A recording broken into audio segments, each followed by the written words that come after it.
जय Shriram. Carbs खाल्लं म्हणजे fat वाढतो का, आजचा आपला विषय.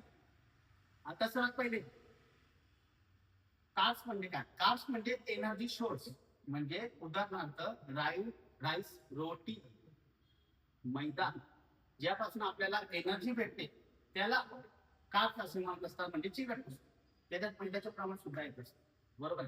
आता कार्ब्स खाल्लं का फॅट वाढतं का. आता तुम्हाला एक सांगतो मित्रांनो, तुम्ही जर कार्ब्स हे सरप्लस मध्ये गेले म्हणजे जेवढं आपल्याला खायचे त्याच्यावरून जास्त पटीने तुम्ही जर खाल्लं तर साधी गोष्ट फॅट गेन होणारच आहे. पण आता मी तुम्हाला सांगतो, कार्ब्स प्रमाण जर जास्त आपल्या शरीरात गेलं तर कुठल्या कुठल्या पदार्थासाठी जास्त गेले त्याच्याने आपला फॅट वाढतो. उदाहरणार्थ आता मैदा झालं, राईस रोटी वगैरे झालं, बेकरी प्रोडक्ट झाले, हे जे त्याचं प्रमाण जास्त आपल्या शरीरामध्ये गेलं तर तुमचे 100% फॅट हे वाढणार आहे. तुम्ही जर कार्ब हे सरप्लस मध्ये जाणार तर 100% वाढणार आहे. पण तुम्ही कॅलरी डिफिशियंट करून केलं तर तुम्हाला 100% म्हणजे पोर्शन कंट्रोल करून जर केलं तर 100% तुमचं फॅट वाढणार नाहीये. पण तुम्ही इतर गोष्टी जेवढं पाहिजे त्याच्यावर जास्त खात गेले तर तुम्हाला 100% ते होणारच आहे की फॅट शरीरात वाढणार आहे. तर आता याचा तुम्ही सांगता मित्रांनो, मुलं काय करत असतात म्हणजे जे डाएट करत असतात, fat loss, weight loss, weight गेनचा वगैरे, ते काय करत असतात, तेच त्याचा स्मार्ट वापर करत नसतात. आता कार्ब हे शरीरासाठी चांगलं पण आहे आणि वाईट पण आहे. तर याचा वापर जे स्मार्ट लोक असतात ना ते याचा वापर खूप चांगल्या पद्धतीने करतात. ते कसं मी तुम्हाला आता सांगणार आहे पुढे. सर्वात पहिले का तुम्ही जर तुमच्या शरीरामध्ये जास्त प्रमाण टाकलं तर फॅट वाढेल, ही गोष्ट खरी आहे.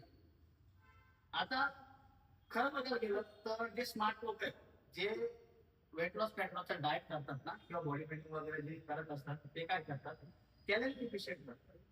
म्हणजे त्याच्यामध्ये मात्रा ठरवून घेत असतात की त्याला आपल्याला दिवसभरात एवढंच खायचं, याच्यावरती खायचं. बरोबर. आता स्मार्ट लोक काय करतात, जे डाएट वगैरे करत नाही ते मी सांगतो, आणि जे डाएट वगैरे करतात, खरं कार्बची प्रोसेस तुम्हाला माहिती केव्हा खायची असतं. कार्ब हे एनर्जी सोर्स असतं, जे आपल्या शरीराला एनर्जी प्रोव्हाइड करत असतं, ताकद देत असतं, ऊर्जा देत असतं. तर हे तुम्ही केव्हा खायचं असतं, प्री वर्कआउट आणि पोस्ट वर्कआउट. म्हणजे वर्कआउटच्या पहिले किंवा वर्कआउटच्या नंतर, ज्याने तुम्हाला एनर्जी भेटेल. वर्कआउटच्या पहिले घेतलं तर आपल्याला एनर्जी पाहिजे असते व्यायाम करायला, तेव्हा ती गरज असते. आणि वर्कआउटच्या नंतर खाल्लं तर आपली एनर्जी पूर्ण डाऊन झाली असते. त्याच्यात एनर्जी आणण्यासाठी, मसल रिकव्हरीसाठी चांगल्या पद्धतीने, तर तेव्हा ते पोस्ट वर्कआउट मध्ये घेतलं गरजेचं असतं. म्हणून प्री वर्कआउट आणि पोस्ट वर्कआउट एनर्जी सोर्स साठी कार्ब घेणं खूप गरजेचं असतं. मग त्यामध्ये तुम्ही राईस घ्या, रोटी घ्या, बरोबर आहे, ज्याच्यातून तुम्हाला कार्ब लोडिंग चांगलं भेटेल ते. असं स्मार्ट वापर त्याचा करायचा असतो. पण तुम्ही केव्हाही खा राईस, केव्हाही चपाती घ्या, केव्हाही काय खा. आणि तुम्ही काय चुकीचं करत असतात, फॅट केव्हा वाढतो. तुम्ही जर त्याची मात्रा ठरवून घेतली, पोर्शन कंट्रोल केलं, कॅलरी डिफिश केली तर कार्ब खाल्ल्याने फॅट वाढणार नाही.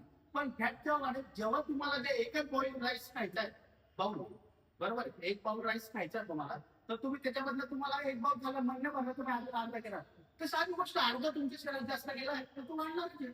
फॅट शरीरात तर साधी गोष्ट वाढणार आहे, कारण की अर्धा बाउल राईस तुमच्या शरीरात गेला म्हणजे कॅलरी जास्त प्रमाणात घेतली तर त्याची रूपांतर फॅट मध्ये जाणार आहे. तर मित्रांनो तुम्ही पोषक कंट्रोल करा. एक तुम्हाला सांगतो विषय थोडा आपला की कार्ब्स खाल्ल्याने फॅट वाढतो का. तुम्ही जर कंट्रोल मध्ये असाल, स्मार्ट वापर करत असाल तर तुमचा फॅट वाढणार नाही. आणि तुम्ही स्मार्ट वापर जर नाही केला, तुम्ही पोषक कंट्रोल मध्ये जर नाही ठेवलं, कॅलरी हाय ठेवली, तर तुमच्या शरीरामध्ये डार्क फॅट वाढणार नाही. म्हणून फॅट भात खाल्ल्याने किंवा कार्ब खाल्ल्याने, काही म्हणा, कार्ब मध्ये कार्ब असतो. आता काय म्हणतो आपण, कार्ब खाल्ल्याने फॅट सुद्धा वाढतो आणि कार्ब खाल्ल्याने फॅट सुद्धा वाढतो. तर हे कसं काय आहे तुम्हाला मी सांगून दिलं. कार्बचा आपला असा विषय होता, कार्ब खाल्ल्याने फॅट वाढतो. काय होतं मी तुम्हाला डिटेल देऊन दिली. विषय तुम्हाला आवडत असेल तर आपल्या चॅनलला फॉलो सबस्क्राईब करायला विसरू नका. जय श्री